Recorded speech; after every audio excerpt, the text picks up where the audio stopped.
اہل قریش کو مسلمانوں کے خلاف اس لیے بھڑکا رہے ہیں کہ یہودیوں کا اپنا مذہب اسلام کے مقابلے میں خطرے میں آ گیا تھا، لیکن انہوں نے ابو سفیان کو ایسی تصویر دکھائی تھی جس میں ایسے مسلمانوں کے ہاتھوں تباہی نظر آ رہی تھی۔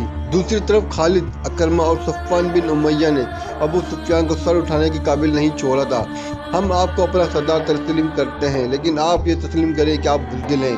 اگر مسلمان موسم کی خرابی اور قید میں لڑنے کے لیے آ گئے تھے تو ہم بھی لڑ سکتے تھے۔ آپ نے جھوٹ بول کر ہمیں دھوکہ دیا ہے۔ ابو سفیان بزدل ہے۔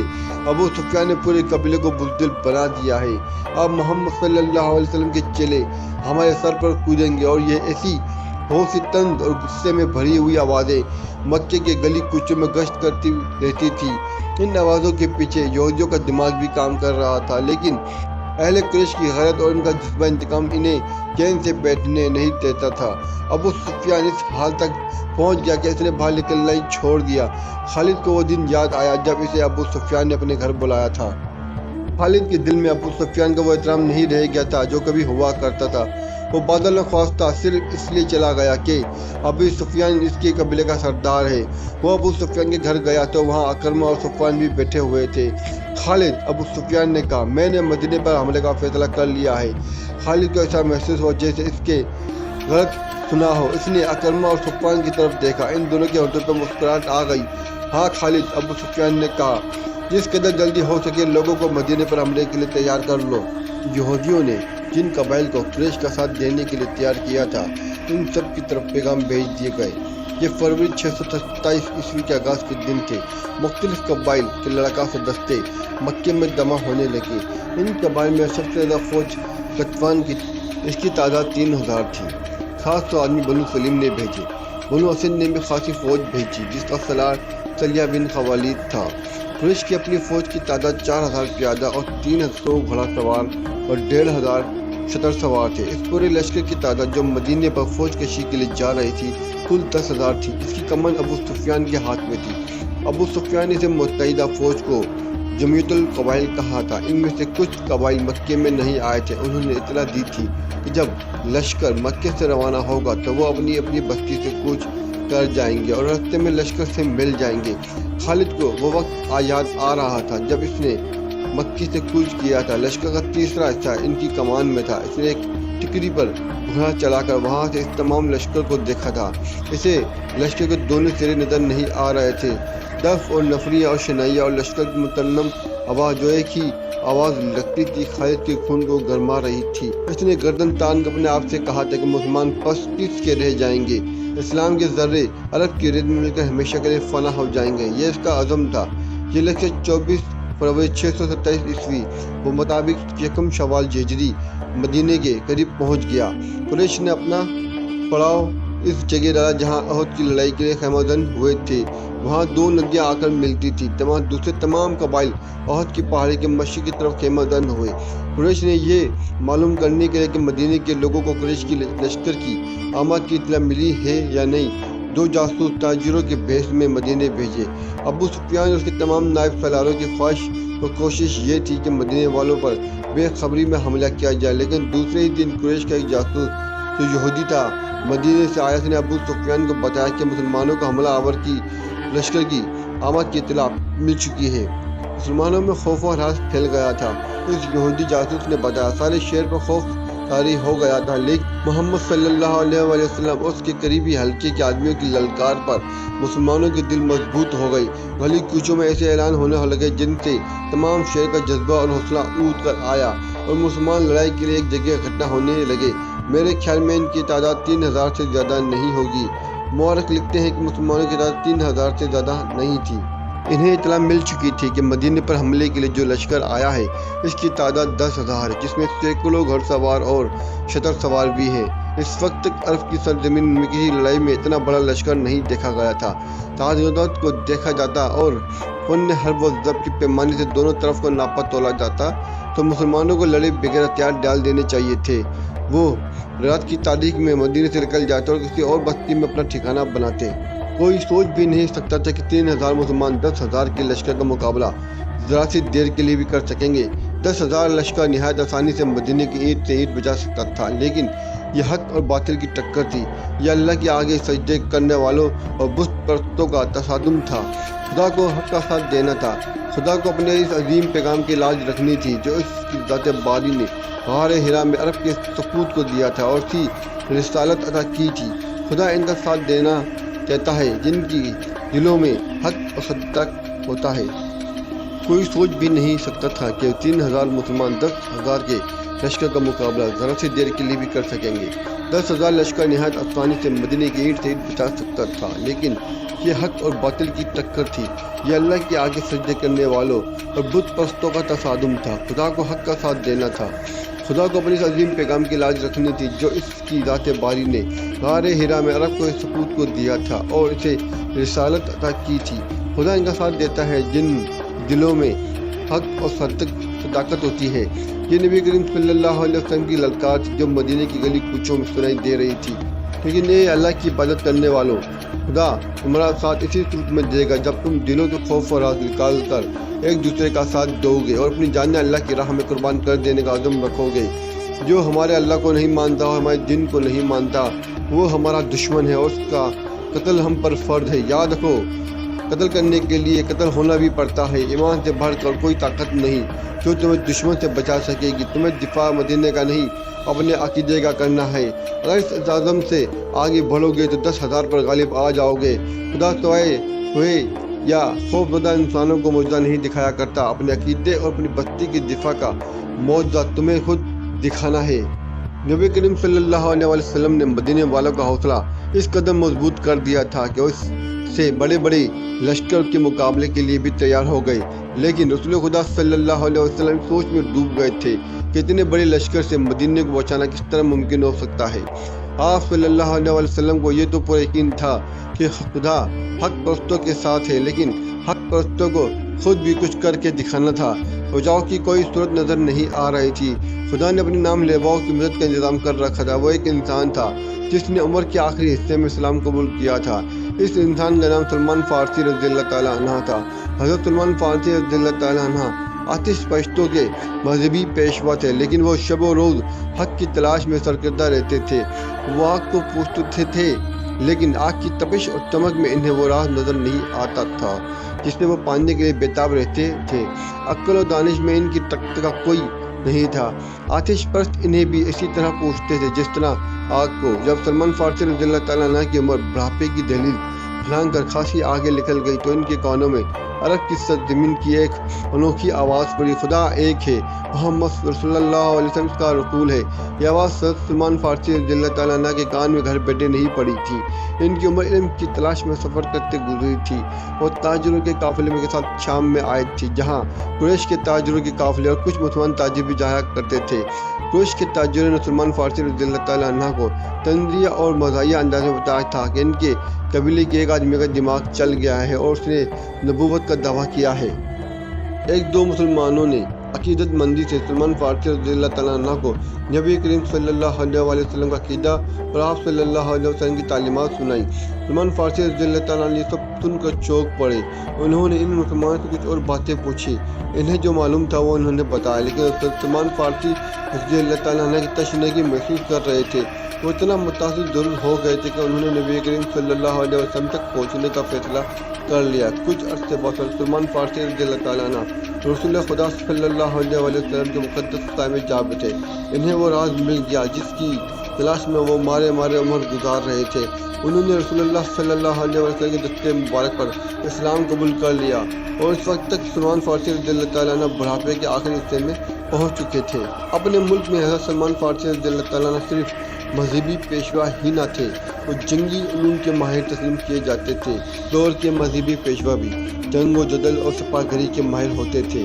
علم و ادب کے عالم بھی سپاہی ہوتے تھے، لیکن حضرت سلمان فارسی رضی اللہ تعالیٰ عنہ کو خدا نے جنگ و جدل کے امور میں غیر معمولی ذہانت دی تھی۔ اپنے ملک میں جب کوئی لڑائی ہوتی تھی یا دشمن حملہ آور ہوتا تھا تو حضرت سلمان فارسی رضی اللہ تعالیٰ عنہ کو بادشاہ طلب کر کے صورتحال ان کے آگے رکھتا اور مشورے لیتا تھا۔ نامور سالار بھی ان کے شاگرد۔ وہ سلمان فارسی رضی اللہ تعالیٰ عنہ اس وقت مدینے میں رسول اکرم صلی اللہ علیہ وآلہ وسلم کے صحابہ کرام میں شامل تھے۔ رسول اکرم صلی اللہ علیہ وآلہ وسلم نے یہ صورتحال جو قریش نے آپ صلی اللہ علیہ وسلم کے لیے پیدا کر دی تھی، حضرت سلمان فارسی رضی اللہ تعالیٰ عنہ کے آگے رکھی۔ خندق کھودو جو سارے شہر کو گھیرے میں لے لے، حضرت سلمان فارسی رضی اللہ تعالیٰ عنہ نے کہا۔ رسول کریم صلی اللہ علیہ وآلہ وسلم اور وہاں بیٹھے ہوئے تمام صحابہ کرام اور سالار ایک دوسرے کے منہ کی طرف دیکھنے لگے کہ حضرت سلمان فارسی رضی اللہ تعالیٰ عنہ نے یہ کیا کہہ دیا ہے۔ عرب خندق سے واقف نہیں تھے۔ فارس میں جنگوں میں خندق کا رواج تھا۔ سب کو حیران دیکھ کر حضرت سلمان فارسی رضی اللہ تعالیٰ عنہ نے بتایا کہ خندق کیا ہوتی ہے اور اس سے دفاعی کام کس طرح سے لیا جاتا ہے۔ رسول کریم صلی اللہ علیہ وسلم نے جو خود تاریخ نامور سالار تھے، خندق کی ضرورت اور افادیت کو سمجھ لیا، لیکن آپ صلی اللہ علیہ وسلم کے دیگر خلاشش و بیج میں پڑ گئے۔ ان کے لیے اتنے بڑے شہر کے ارد گرد اتنی چوڑی اور اتنی بڑی خندق کھودنا ناقابل فہم نہیں تھا، لیکن انہیں رسول خدا صلی اللہ علیہ وآلہ وسلم کا حکم ماننا تھا۔ خندق کی لمبائی، چوڑائی اور گہرائی کا حساب کر لیا گیا۔ رسول خدا صلی اللہ علیہ وآلہ وسلم نے خندق کھودنے والوں کی تعداد کا حساب کیا۔ آپ صلی اللہ علیہ وآلہ وسلم نے خدا کا کام اس تعداد کو تقسیم کیا تو 110 آدمیوں کے حصے میں 40 ہاتھ کھدائی آئی۔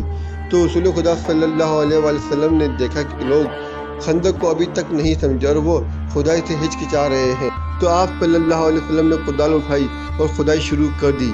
یہ دیکھتے ہی دیکھتے مسلمان کدالیں اور بیلچے لے کر نعرے لگاتے ہوئے زمین کا سینہ چیرنے لگے۔ ادھر سے اس وقت کے ایک شاعر حسان بن رضی اللہ تعالیٰ عنہ نے آگے آ گئے۔ حسان مشہور نعت گو تھے جنہیں رسول کریم اکرم صلی اللہ علیہ وسلم